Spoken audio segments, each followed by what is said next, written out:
La santé est un trésor inestimable, souvent décrit comme l'équilibre entre le corps et l'esprit. La nature étant le meilleur médecin. Prends soin de toi.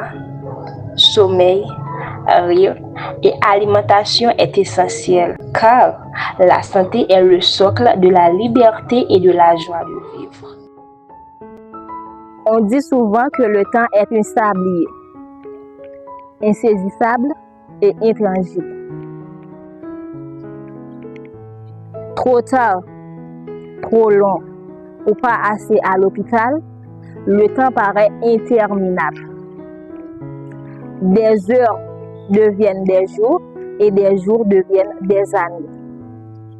Et pourtant, il suffit parfois de quelques secondes pour qu'une vie entière s'éteigne à tout jamais.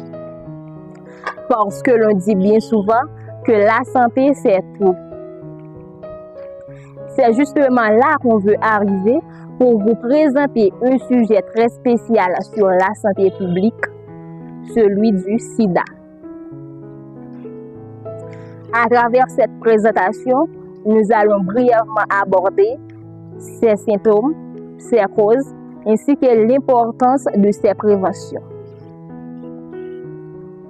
Moi qui parle, je réponds à l'identité de Sley Yvnan Dijan, étudiante en faculté biologie médicale à l'Université Notre-Dame d'Haïti, UDERS de Hinch.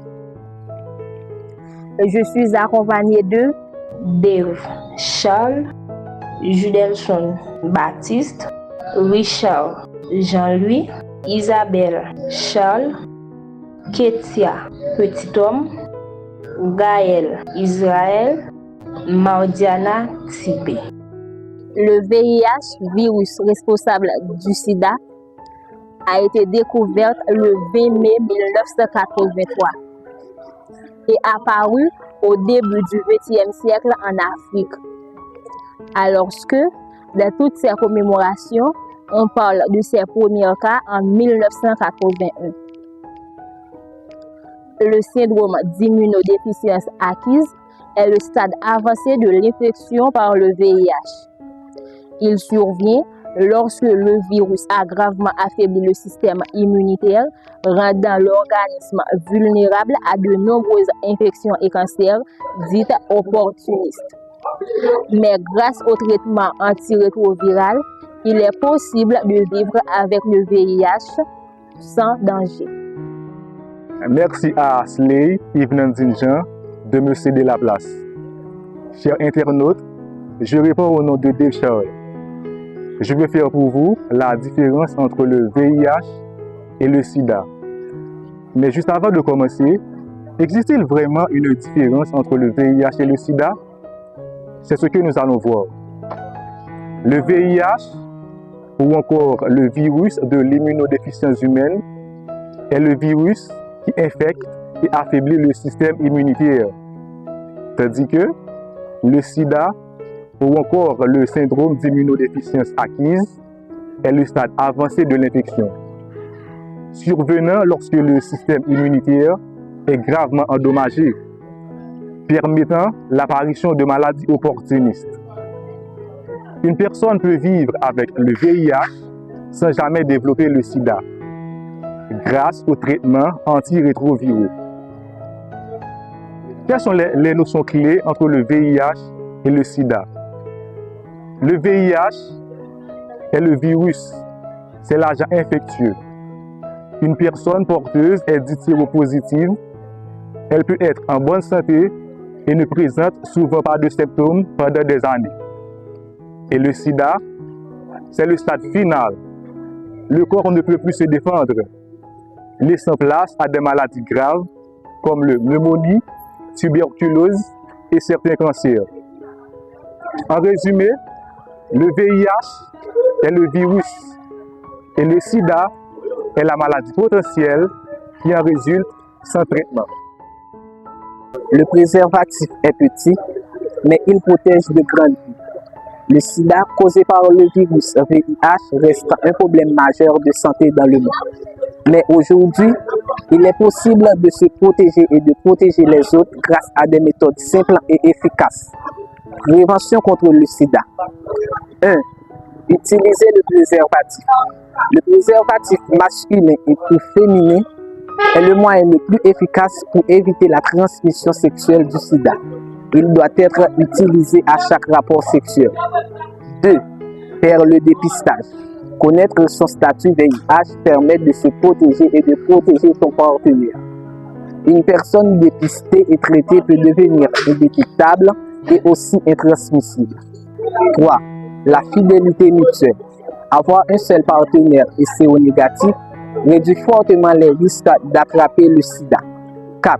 Ne partagez pas les objets tranchants, les rasoirs, les aiguilles. Ce sont des choses à usage unique. 5. La transmission de mère à l'enfant. Une femme enceinte doit faire le test VIH. Le traitement antirétroviral protège le bébé. Le sida n'est pas une fatalité. Avec l'éducation et la prévention, nous pouvons stopper la transmission de cette maladie. Se protéger, c'est protéger la communauté. Bonjour, je me nomme Jean-Louis Richard. Aujourd'hui, je vais vous parler du principal traitement contre le VIH. Le traitement principal contre le VIH s'appelle antirétroviraux. Ce sont des médicaments que la personne infectée doit prendre tous les jours. Ces médicaments permettent de diminuer le virus dans le sang, de protéger le corps et d'arrêter la progression. Quand le traitement est bien suivi, le virus est devenu indétectable dans le sang et ne peut plus se transmettre. Grâce à ces médicaments, les gens peuvent vivre normalement et arrêter la progression du virus dans le monde. Comment lutter contre la stigmatisation et la discrimination des personnes vivant avec le VIH?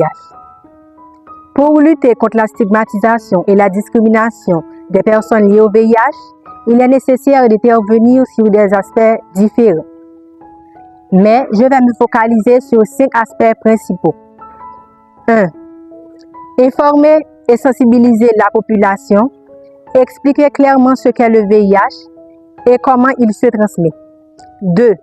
Promouvoir l'éducation sur le VIH dans les écoles et les communautés. 3. Protéger les droits des personnes vivant avec le VIH. 4. Former les professionnels de santé afin qu'ils offrent des soins sans jugement. 5. Encourager le soutien des familles et des proches. Transmission du sida par contact sexuel. Le VIH peut se transmettre lors de rapports sexuels non protégés, vaginaux, anaux ou oraux, avec une personne infectée.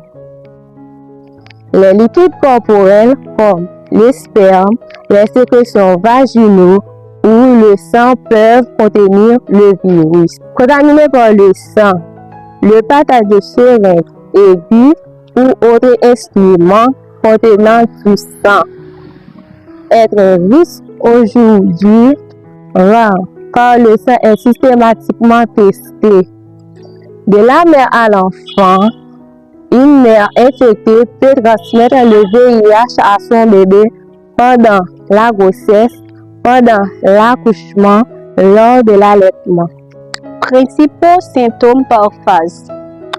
Primo-infection, phase aiguë, 2 à 4 semaines après l'infection, douleur intense, maux de tête. Phase asymptomatique, le virus est présent, mais aucun signe n'est visible, bien que la personne soit contagieuse. Stade avancé, perte de poids, fièvre et diarrhée chronique. Ces symptômes sont non spécifiques et peuvent ressembler à d'autres infections virales. La seule façon de savoir si l'on est infecté est de réaliser un test de dépistage. Les risques de contracter le VIH-Sida. Elle est élevée lors des rapports sexuels, anaux, vaginaux, oraux. Rapports sexuels non protégés. Multipartenaires sexuels, partenaires séropositifs avec charge virale, non-présence, syphilis, gonorrhée, herpès, etc. Facteurs liés au sang. Partage des seringues ou matériel d'injection. Transmission sanguine non sécurisée. Transmission mère-enfant. pendant la grossesse, lors de l'accouchement, pendant l'allaitement, le risque est fortement réduit si la mère ne traite pas. Le traitement du sida se fait avec des médicaments appelés antirétroviraux. Il permet d'améliorer la santé des personnes vivant avec le VIH. Pour conclure, en dépit de tout et de toutes les difficultés, le sida présente une réalité mondiale. Mais, grâce au traitement et à la prévention, il est possible de vivre avec le VIH et de limiter sa propagation. Avec solidarité et respect, nous pouvons bâtir une société mieux informée et de lutter contre la stigmatisation.